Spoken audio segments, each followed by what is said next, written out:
Mummy మొన్నటి వరకు government job కోసం ప్రిపేర్ అయినావు కదా, ఇప్పుడు బుక్ల మీద కోపం వచ్చిందా? బుక్కుల మీద కోపం ఎందుకు నాన్న? నాకు బుక్కుల మీద కోపం అస్సలు రాదు. ఈరోజు ఈ స్థాయిలో ఉన్నానంటే కారణం నేను చదువుకున్న ఆ బుక్కులలో ఉన్నటువంటి జ్ఞానమే నాన్న. మనము చదువుకున్న చదువు ఎప్పటికీ మోసం చేయదురా. ఎవరైనా మనల్ని మోసం చేయొచ్చేమో కానీ నువ్వు ఒక రోడ్డు మీద నిల్చున్నా కానీ నీకు ఒక నీడలాగా ఎప్పుడు వెంట ఉండేది నువ్వు నేర్చుకున్న జ్ఞానం మాత్రమే, చదువుకున్న చదువు మాత్రమే.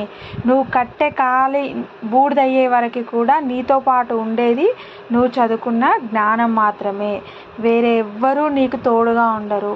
అందుకే దేన్ని నమ్ముకున్నా వాళ్ళు మోసం చేసే అవకాశం ఉంటుంది, కానీ చదువుని నమ్ముకున్నోడు మాత్రం మోసపోయినట్టు చరిత్రలోనే లేదు. అందుకే నువ్వు నమ్ముకున్న చదువు నిన్ను ఎప్పటికీ కాపాడుతుంది.